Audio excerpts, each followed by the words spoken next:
I evo kroz ovu moju šetnicu otkrila sam jednu tikvicu.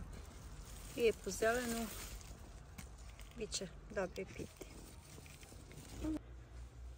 Zdravo, dragi moji. Ja danas sam odlučila ponovo napraviti jednu pitu. Mnogi pišu u komentaru zašto pravimo pite, ko tu ne zna još napraviti pitu. Pa evo, znam da svi znate. Ali ja prva volim da gledam žene koje prave pite. Način motanja, pite, pečenja i tako to. Baš mi je zanimljivo kad neko sprema pitu da posmatram. Ovdje ima oko 600 grama brašna. Neću zamijestiti sve, ostavit ću malo da mogu. Kod nas se kaže namanuti, a negdje se kaže premjestiti još tijesto posle na ovom ulju. Namjerno ga kuham u ovoj tepsi da biste vidjeli cijeli postupak jufke, pravljenja jufke. Jer mnoge žene mi u komentaru pišu da bi ona napravila pitu, ali ne znaju zamijestiti jufku. Vidite. Znači, polako, postepeno dodajete vodu u brašno. Znači, stavili smo samo jednu kašikicu soli.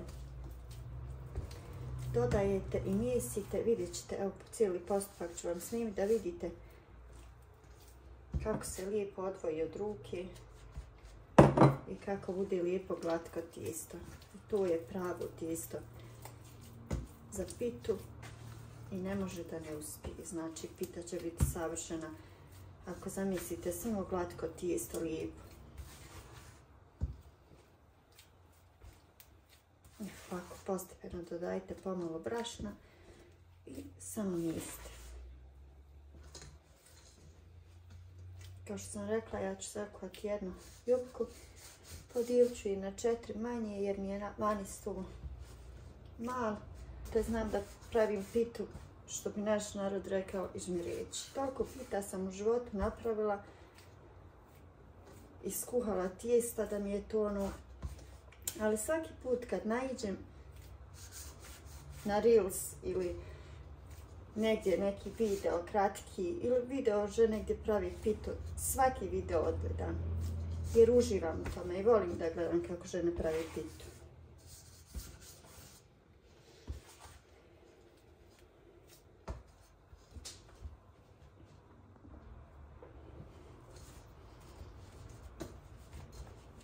Pogledajte kako je tijesto glatko. Na najbolji način da znate kada ste zamjesili odlično tijesto je da na ruci nemate brašna koje se lijepi, tijesta koje se lijepi. Znači sve se lijepo odvojilo, ruka se više ne lijepi za tijesto i to je to. To je savršena jufka zamiješena. Biće odlična. Evo ovako, kao što sam rekla, podijelit ću na 4. Ostalo mi je otprilike nekih 200 grama, možda 100 grama brašna. To će mi trebati posle, kad budem razvlačila jufku, da imam brašno za posipanje.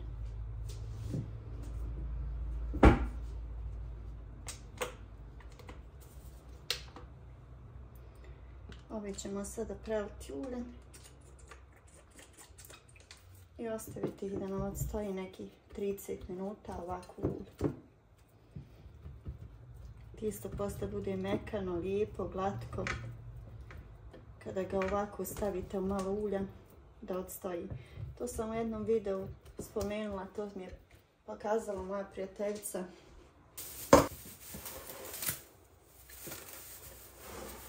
Znači, prekrićemo ga i ostaviti da nam odstoji ovako sada 30 minuta.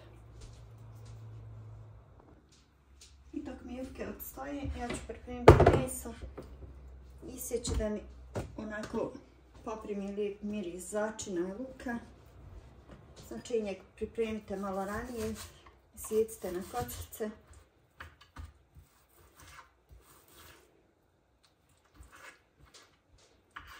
I preporuka za one moje ženice koje pišu u komentarima da nisu probale pitu sa piletinom, isprobajte, vjerujte, ovo je meni najdraža pita.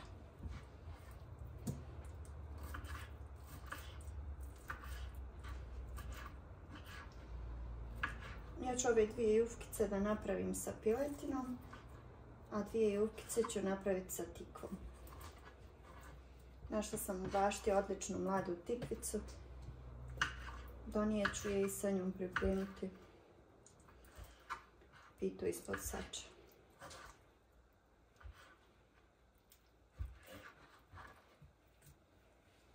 Ja ću isjeći ovo na kockice, pokazat ću vam poslije sa čim ću začiniti. Isjeckala sam meso na kockice, sve ću pripremiti lupu.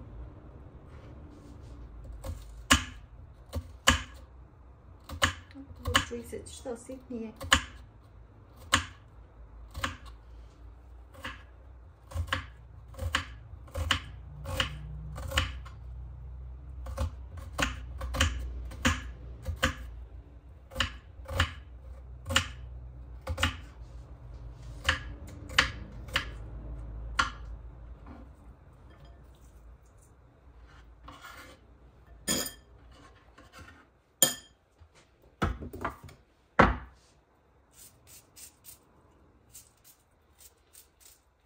Ovako je meni puno lakše i brže i ovako sam naučila.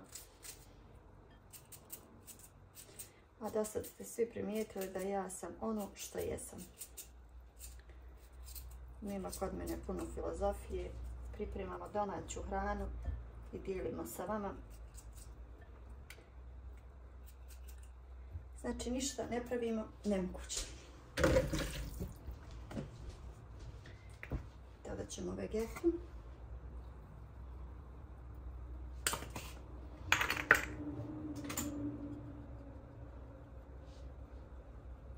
Malo pipera i to su jedini začini koji ćemo staviti u ovu našu pitu. Stavit ću malo maslinovog ulja i ostaviti ovako sad da mi odstoji. A još 25 minuta, toliko je ovo moje tijeste. A ja idem da pripremim moju tikvicu. Ja pripremit ćemo i mladu tikvicu. Nje ću pripremiti pola, a pola ću sačuvati, staviti u zamrzivač.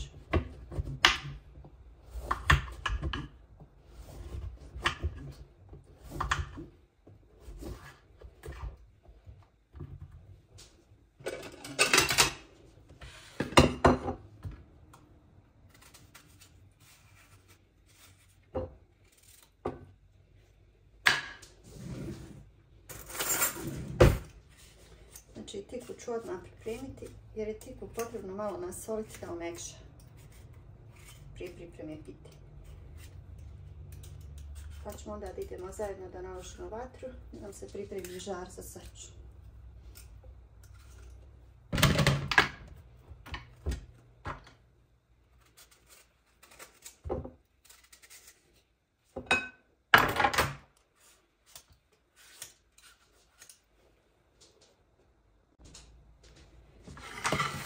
Sad ćemo i tikvu isjeći na kockice.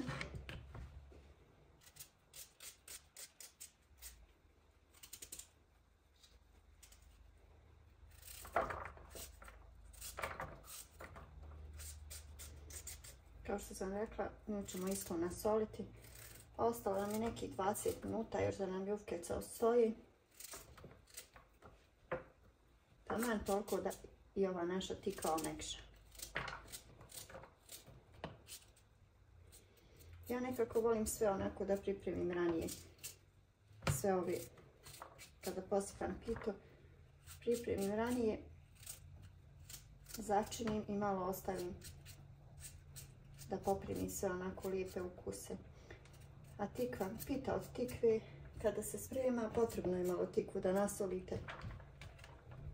Da odstoji. Ja ću ovo sad isjeći sve na kockice, kao što sam vam rekla, samo ću posoliti i ostaviti da odstoji.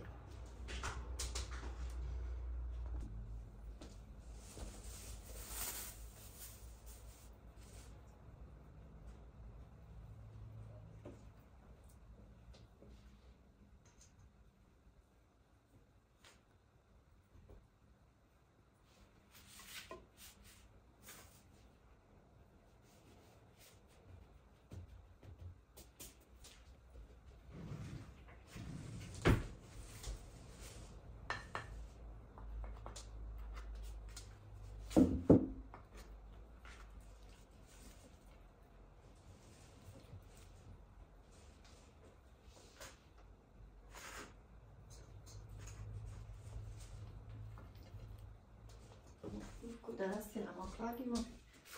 Još malo da ih razvučemo posle, ne već mekano, ovako se razbija, sad ćete vidjeti.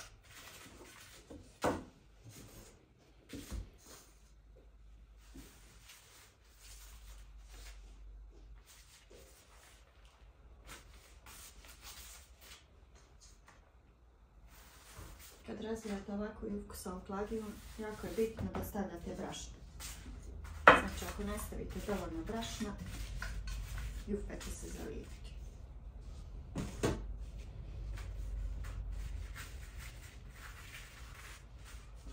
Sad ćemo skloniti podlogu, nastavit ćemo je razvijati na stol.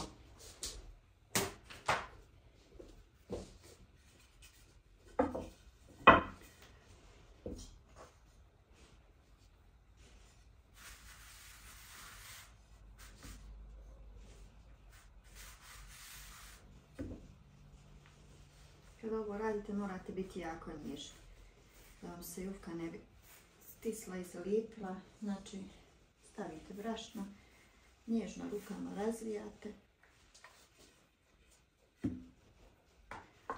I ovo će se jako brzo napraviti jer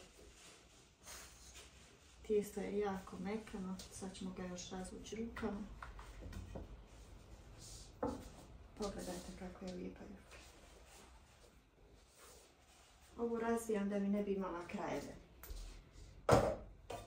Znači, razvijem i dovoljno klagiju da se ovi krajevi sa strane rastanje i kad razvučem jufku da nema krajeva. Pogledajte kad stoji u ulju kako se lijepo razvija odmah. Znači, nema više čekanja. Ulje je odstajala sasvim dovoljno. Ovo su, vidjeli ste, male jufkice. Jer je ovaj sto baš malen.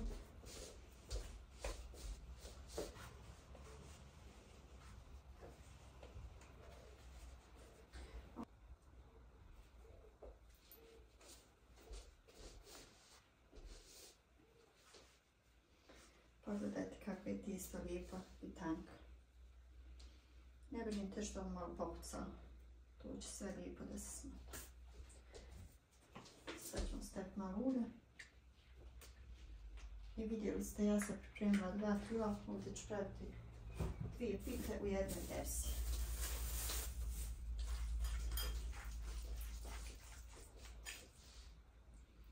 Od 2 jufke ćemo praviti pileći burek. A od 2 ćemo praviti pitu tikvenjaču. Ili pitu od bunde, tikve, kako god, ne znam kako se kod vas zove, pišite mi u komentaru.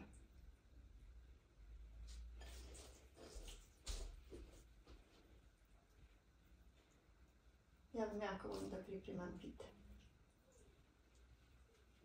I sve što se pravi od tijesta, jako volim to da radim. Znam da su sada počele zimnice i uskoro pravim sir sa paprikama. Vidjet ćete to na mom kanalu. Sutra sam planirala da pravim ajvar, isto ću snimiti vam video.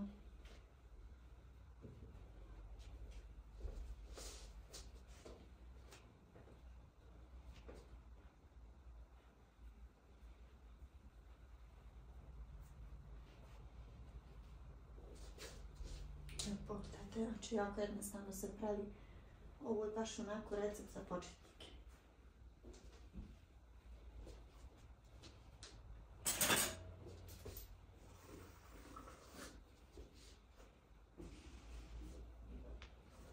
Ovo malo što je šuplja odsjećeno. I sad ovaj dio pite ću stavljati onako štapiće. A pitu od tikve ću praviti male kobrice, tako da mi se razlikuje koja je koja pita.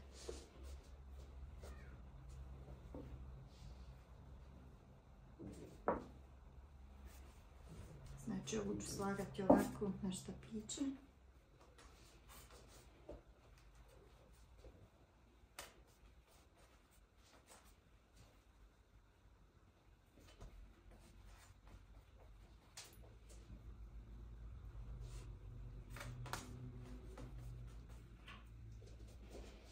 Idemo ponoviti postupak sa još jednom. Znači na isti način pripremamo i ostalo.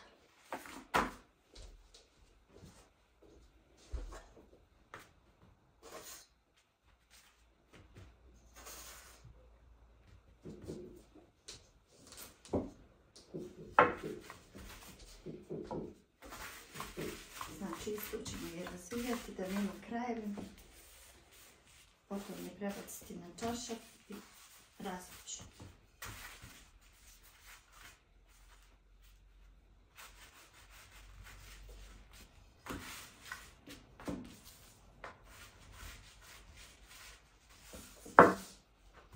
Ovo je najjednostavniji mogući način pripremiti.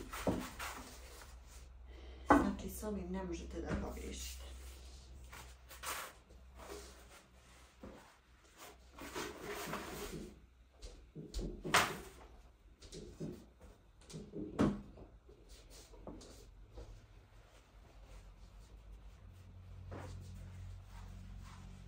Vidite kako se lijepo razvlači.